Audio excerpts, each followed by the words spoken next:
কল্পনা করেন আপনি ঢাকা বা বার্লিনের খুব একটা ব্যস্ত একটা রেস্টুরেন্টের মালিক। ওকে, এবং একটা খুব ব্যস্ত রেস্টুরেন্টের মালিক হওয়ার কারণে আপনার রেস্টুরেন্ট সামলানোর জন্য আপনি একজন কি অসম্ভব লেটসে ইন্টেলিজেন্ট স্মার্ট একটা ম্যানেজার আপনি হায়ার করতে চান, এবং আপনি করলেনও সেটা। আপনি তাকে সকালে এসে জাস্ট একটা গাইডলাইন বা একটা গোল দিয়ে দিলেন, লেটসে আজকে কাস্টমারদের এক্সপিরিয়েন্স যেন পারফেক্ট হয় এবং আমাদের সেলস যেন বাড়ে। ওকে, সো এরপর আপনি আপনার কেবিনে গিয়ে দরজা বন্ধ করে দিলেন ফর এক্সাম্পল, এবং এই ম্যানেজার কিন্তু প্রতিটা কাস্টমার আসার পর আপনার দরজায় লেটসে নক করে কিন্তু আপনাকে কিন্তু জিজ্ঞেস করবে না, স্যার 3 নাম্বার টেবিলে কাস্টমারটা কাচ্চি বিরিয়ানি যাচ্ছেন, আমি কি শেফকে রান্না করতে বলবো? এই টাইপের আজারা কোশ্চেন কিন্তু করবে না আপনাকে, রাইট? কিংবা স্যার কাস্টমার বিল দেওয়ার সময় ফর এক্সাম্পল ক্রেডিট কার্ড কাজ করছে না, আমি কি করব? তিনি কিন্তু নিজে এগুলা বুদ্ধি খাটাবেন, রাইট? সো তিনি নিজে রান্নাঘরে গিয়ে শেফকে অর্ডার দেবেন। দরকার হলে কি করবে তিনি? ক্যাশ কাউন্টারে গিয়ে ব্যাংকের যে এপিআই আছে সেটা চেক করবেন। দেন আপনার কি, এবং কি কাস্টমার যদি রেগেও যায় তাকে কিন্তু একটা ফ্রি ডেজার্ট দিয়ে শান্ত করে ফেলবেন। তিনি জাস্ট একটা চ্যাটবটের মতোই কিন্তু উত্তর দিয়ে বসে থাকবে না যে এই ওই সামথিং ইরিলিভেন্ট, এটা কিন্তু সে জীবনও করবে না। তিনি নিজে সেটা অ্যাকশন নেবেন, রাইট? এবং নিজে সেটা ডিসিশন নেবেন। সো আজকে এআই টেকনোলজির দুনিয়াতেও কিন্তু চ্যাটবক্সের যুগ কিন্তু পার হয়ে গিয়েছে, রাইট? আমরা ঠিক এখন এই স্মার্ট ম্যানেজারের যুগে পা রেখেছি, আর একে আমরা বলছি অটোনোমাস এআই এজেন্টস। সো সাধারণ যেসব ডেভেলপাররা আছে ওরা এখনও ভাবছে এআই মানে হলো শুধু ইনপুট দেওয়া আর আউটপুট নেওয়া, রাইট? অথচ একজন এআই আর্কিটেক্ট জানেন যে কিভাবে এআইকে তার চারপাশের বিভিন্ন third party tools, calculator, database আর এপিআই এর চাবি বুঝিয়ে দিয়ে ফর এক্সাম্পল তাকে একটা ইন্ডিপেন্ডেন্ট এজেন্টে কিভাবে রূপান্তর করা যায় সেটা কিন্তু তিনি জানেন। সো আজকে আমরা আড্ডার ছলে বোঝার চেষ্টা করব কিভাবে এই এজেন্টদের ব্রেইন, মেমোরি, এগুলা কিভাবে সিস্টেম ডিজাইন করতে হয়। ওকে, সো আশা করি আপনার পুরো ভিডিওটা দেখবেন। যারা আমার চ্যানেলে নতুন তারা নাবিদ ইন মোশন চ্যানেলে লাইক দিতে পারেন, সাবস্ক্রাইব করতে পারেন। সো আমরা এখন শুরু করব। সো বার্লিন থেকে আমি নাবিদ আপনাদেরকে আবারও স্বাগত জানাচ্ছি আমাদের এই এআই ইঞ্জিনিয়ারিং রোডম্যাপে মাস্টার ক্লাসের 6th এপিসোডে। সো আজকে আমাদের আলোচনার মূল যে বিষয় সেটা হচ্ছে আপনার AI agents and human mindset. Okay, so last পর্বে আমরা র্যাগের আর্কিটেকচার নিয়ে আমরা আলোচনা করেছি, রাইট? আশা করি আপনারা যারা দেখেন নাই তারা দেখে আসতে পারেন। সো র্যাগ আর্কিটেকচার দিয়ে আমরা কী করেছি? আমরা এআইকে একটা ফাইনাল ক্যাবিনেট থেকে তথ্য খুঁজে এনে উত্তর দেওয়া শিখিয়েছিলাম, রাইট? কিন্তু সেখানেও এআই ছিল কি প্যাসিভ, অর্থাৎ আপনি প্রশ্ন করলে সে উত্তর দেয়, রাইট? সো তার বাইরে সে নিজে থেকে কিচ্ছু কিন্তু সে করতে পারে না।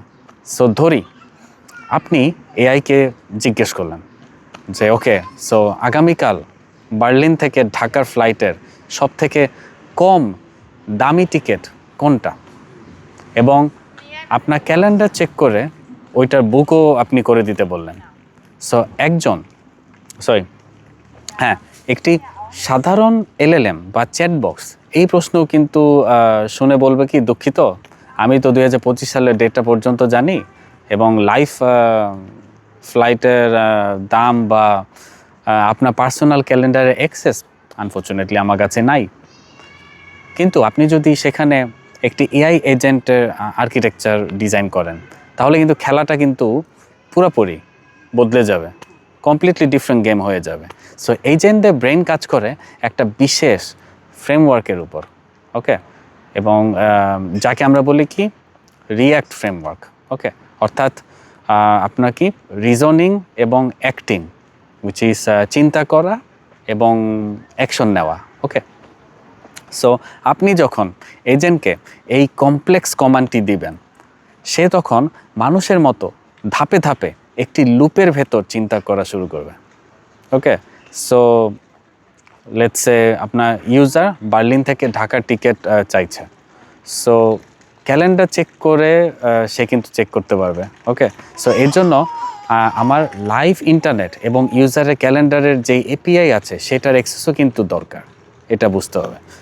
সো সে আপনার কোডে থাকা, লেটস সে আপনার একটা সার্চ কি বলে, হ্যাঁ, সার্চ ফ্লাইটস একটা এপিআই আছে ফর এক্সাম্পল। হ্যাঁ, সো আপনার কোডে থাকা যেই আপনি এপিআইটা বানিয়েছেন, সার্চ ফ্লাইটস এপিআই, সেটা কি করবে, সে কল করবে। ওকে, দেন তার কাজ কি, এপিআই থেকে সে ডেটা পেলো, রাইট, এবং সে ডেটা পেলো যে ফর এক্সাম্পল কালকে টিকিটের দাম 500 ইউরো হবে। ওকে, এবার আমার ইউজারের ক্যালেন্ডার সে কী করবে, চেক করে দেখতে হবে, রাইট, যে কাল সে ফ্রি আছে কি না। আই মিন 500 পেলাম এবং আমি চেক করবো এখন ইউজার ফ্রি আছে কি না। নেক্সট অ্যাকশন কী হতে পারে, নেক্সট অ্যাকশন হবে কি, সে আপনার চেক ক্যালেন্ডার এপিআই টুলটা কল করবে, রাইট, এবং এইভাবে সে নিজে নিজে ব্রেইন খাটিয়ে একের পর এক সে কী করবে, সে টুলস ব্যবহার করবে এবং সে ফাইনাল একটা ডিসিশন নেবে, এবং আপনার টিকিট কিন্তু সে বুক করে কনফার্মেশন মেসেজও দিয়ে দিবে আপনাকে। সো তার মানে এআই এখন আর জাস্ট কথা বলছে না, সে আপনার সিস্টেমের ভেতর এক একজন কি আপনার এক্সিকিউটিভ এমপ্লয়ি হিসেবে কাজ করছে। ওকে, সো এজেন্টের হ্যাঁ হ্যাঁ, সো আপনার কি এজেন্টের আপনার কি বলতেছিলাম, হ্যাঁ, এজেন্টের আপনার যে মগজ তৈরি বলেন বা আপনার মেমোরি বা আপনার যে স্টেট সিস্টেম ডিজাইন, এগুলোও কিন্তু আপনাদেরকে বুঝতে হবে। আর এগুলো বোঝার জন্য আমি আপনাদেরকে আরেকটা এক্সাম্পল দিয়ে বোঝানোর ট্রাই করব। ফর এক্সাম্পল, এখন একজন সিস্টেম আর্কিটেক্ট হিসেবে এই এজেন্টের পেছনে যে ইনফ্রাস্ট্রাকচার আছে বা মেমোরি সিস্টেমটি আছে, আপনি কিভাবে সেটা ডিজাইন করবেন। ওকে, সো এগুলো কিন্তু আপনার কোনো জায়গায় এরকম নর্মালি পাবেন, এগুলো একদম রিয়েল লাইফ থেকে আইডিয়া নিয়ে বলা। সো আপনারা যখন এরকম গল্পের মাধ্যমে শিখবেন, আপনাদের শিখতে অনেক সুবিধা হবে পরে যখন আপনার কোনো টেকনিক্যাল গাইডলাইন্স পড়বেন। সো ফর এক্সাম্পল, একটি স্বাধীন মানুষ যেমন, ওকে, তার কি শর্ট টার্ম মেমোরি আর তার কি লং টার্ম মেমোরি থাকে, রাইট, এবং সেটা দিয়ে সে কাজ করে। এআই এজেন্টসের জন্যও কিন্তু আমাদের ঠিক এই দুইটি মেমোরি লেয়ার আর্কিটেকচারই বসাতে হবে। সো একটা হচ্ছে let's say short term memory বা ইন কনটেক্সট স্টেট বলতে পারেন এটাকে। এটা হলো যে অনেকটা এরকম যে এজেন্ট যখন ওই যে আপনার ফ্লাইটের দাম চেক করেছিল, রাইট, এবং ক্যালেন্ডার দেখছিল, এই যে আপনার ধাপে ধাপে সে কী করছে, এপিআই কল করছে এবং প্রতিটা স্টেপের ডেটা তাকে সাময়িকভাবে মনে রাখতে হচ্ছে, রাইট, একে বলা হয় আপনার স্টেট ম্যানেজমেন্ট। সো আপনি যদি একটি সাধারণ স্টেটলেস এপিআই চেইনে এই কাজটা আপনি করতে চান, তাহলে কিন্তু প্রতিটা নতুন এপিআই কলের পর এপিআই কী করবে, তার আগের যেই স্টেপ ছিল সেটার কথা ভুলে যাবে, রাইট। তাই আমরা ব্যাকগ্রাউন্ডে একটা কি ফাস্ট মেমোরি লেয়ার বা আমরা ডেটাবেস, ফর এক্সাম্পল আমরা রেডিস ব্যবহার করতে পারি, যা এজেন্টের প্রতিটা লুপের কারেন্ট স্টেট এবং হ্যাঁ প্রতিটা লুপের কারেন্ট স্টেট বা আপনার বর্তমান অবস্থা ট্র্যাকিং কিন্তু সে ধরে রাখতে পারবে। দেন আরেকটা হচ্ছে আপনার long term. So long term memory history কীভাবে কাজ করে এখানে সেটাও আপনাদের বুঝতে হবে। ধরেন ওই কাস্টমার 1 মাস আগে একই অ্যাপে এসে বলছিলেন যে আমি ফ্লাইটে সবসময় জানালা পাশের সিটে বসবো, হ্যাঁ, উইন্ডো সিট, কারণ সে উইন্ডো সিট অনেক পছন্দ করে। সো এজেন্ট যখন আজকে 1 মাস পর নতুন টিকিট বুক করতে যাবে, সে যদি আবার ইউজারকে জিজ্ঞেস করে আপনি কোন সিট চান, তাহলে কিন্তু ইউজার বিরক্ত হয়ে যাবে, রাইট। সো একজন স্মার্ট হিউম্যান ম্যানেজার যেমন পুরনো কাস্টমারের যেই পছন্দগুলো ছিল সেগুলো মনে রাখে, এজেন্টের লং টার্ম মেমোরিও সেই কাজটাই করবে। তাই ইউজারের এই পুরানো যেই হ্যাবিট আছে বা প্রিফারেন্সগুলো আছে সেগুলো কি করবে, ভেক্টর ক্যাশের মধ্যে রেখে দেবে, বা আপনি যদি এটাকে আরেকটা নাম দেন, লাইক মোট কথা একটা পারসিস্টেন্ট ডেটাবেসে সেভ করে রেখে দেবে।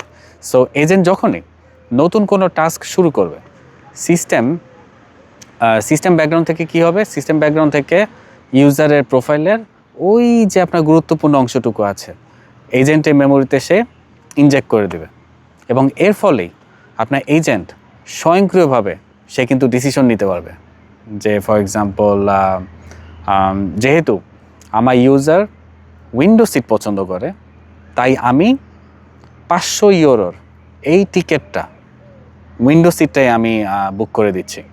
সো এটা কি আপনার বলে একটা কি ম্যাচিওর্ড এবং কি প্রোডাকশন গ্রেড এআই এজেন্টের মেমোরি আর্কিটেকচার। ওকে, সো দেন আমি আরেকটা এক্সাম্পল দিতে পারি আপনাদেরকে। ফর এক্সাম্পল এজেন্টের যেই আপনার স্বাধীনতা আছে ভার্সেস আপনার ইনফিনিটি যেই লুপ ক্রাইসিস, এটা নিয়ে আমি একটু আলাপ আলোচনা করব। ফর এক্সাম্পল একজন সিস্টেম আর্কিটেক্ট হিসেবে এই এজেন্ট ডিজাইন করার জন্য বা এই এজেন্ট ডিজাইন করার সময় আপনার নেওয়া সবথেকে বড় এবং সবচেয়ে ডেঞ্জারাস যেই টেকনিক্যাল ডিসিশন আছে সেটাও কিন্তু আপনাদেরকে চিন্তা করা লাগবে, রাইট? সো এখানে আপনাকে কি ফেস করতে হবে এটা একটু চিন্তা করুন। ফর এক্সাম্পল আপনি যদি আপনার এআই এজেন্টকে ফুল ফ্রিডম বা আপনি ফুল লেটসে স্বাধীনতা দিয়ে দেন। ফর এক্সাম্পল আমি যদি বলি লেটসে তুমি তোমার গোল অ্যাচিভ করার জন্য যতবার ইচ্ছা এবং যে কোনো টুলস তুমি ব্যবহার করতে পারো, এরকম আমি একটা দিয়ে দিলাম। এবং তবে অনেক সময় দেখা যাবে কি এআই একটা ভুল লজিকের চক্করে পড়ে যাবে, যেটা নাম হচ্ছে আপনি যদি বলেন ইনফিনিট যেই লুপ আছে। ওকে, তার মানে কি একটু বোঝার চেষ্টা করেন।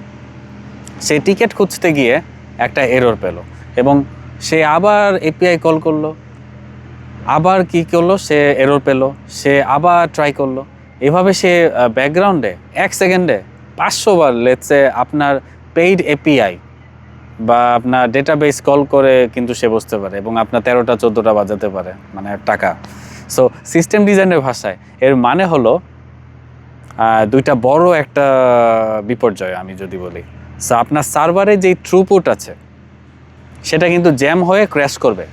ওকে, এটা বুঝতে হবে। এবং আর মাস শেষ হইলেই ওই এজেন্টের লুপ ঘোরার কারণে $1000 কিন্তু আপনার ক্লাউড বিল চলে আসতে পারে। তাই একজন আপনার লেটসে একজন প্রো এআই ইঞ্জিনিয়ার এজেন্টের উপর কিন্তু কড়া একটা ফিল্টার দিয়ে দিবে যে ম্যাক্স ইটারেশন লিমিট কত হবে, এগুলো কিন্তু সে সেট করে দিবে।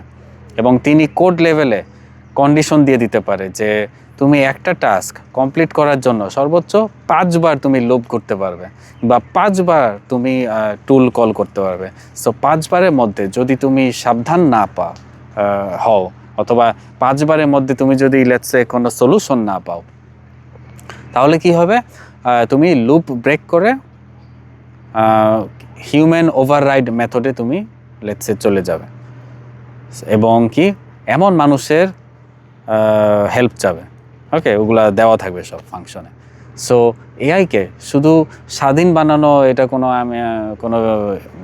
বুদ্ধিমত্তার কাজ না, এটা কোনো বীরত্বের বিষয় না। ওকে, সো তার স্বাধীনতার চারপাশে একটা কি বলে শক্ত একটা বাউন্ডারি, যেটাকে বাংলা ভাষায় একটা শব্দ আছে, হ্যাঁ, লাগাম টেনে ধরতে হবে। ওকে, আপনি যখন ঘোড়া চালান আপনি কি করেন, একটা লাগাম টেনে আপনি ঘোড়া চালান, তাই তো আপনি ঘোড়াকে কন্ট্রোল করতে পারেন, রাইট?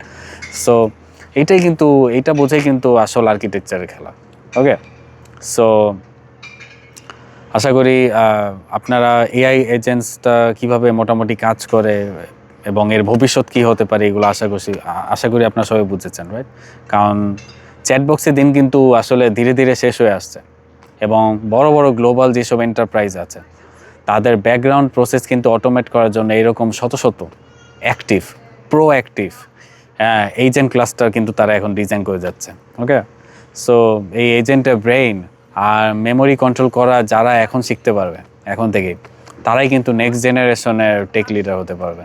সো হ্যাঁ, প্রতিবারের মতো আমি আপনাদেরকে লাস্টে একটা কোশ্চেন জিজ্ঞেস করতে চাই যে ফর এক্সাম্পল আপনারা কি আপনাদের কোনো পার্সোনাল প্রজেক্ট বা অফিসে কখনো এই রিয়াক্ট ফ্রেমওয়ার্ক বা কোনো এআই এজেন্ট যেমন লেটসে ল্যাংচেইন বলেন বা ক্রিউ এআই, আপনারা দেখতে পান ক্রিউ এআই ডকুমেন্টেশন পরে কাজ করতে পারেন, দারুণ একটা জিনিস।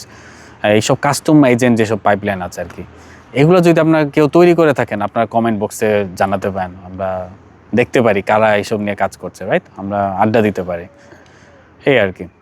এবং এগুলো ইউজ করার সময় আপনারা লেটসে লুপ কন্ট্রোল করতে গিয়ে আপনারা বিভিন্ন সময় হয়তো কোনো সমস্যায় পড়তে পারেন। সো এগুলো আপনারা জানাতে পারেন, আমরা ডিসকাস করে দেখতে পারি। সো আশা করি নেক্সট পর্বে আমরা আরেকটা স্পেশাল একটা এপিসোড নিয়ে আসবো। সো সেই পর্যন্ত আপনারা এআই এজেন্টস রোডম্যাপের সিরিজেই সাথেই থাকেন, এবং আমার ভিডিওটি পছন্দ লাগলে অবশ্যই আপনারা লাইক দেন, সাবস্ক্রাইব করেন, শেয়ার করতে পারেন। এই বলে আজকে ভিডিও শেষ করছি। দেখা হবে নেক্সট ভিডিও। তারা বাই বাই।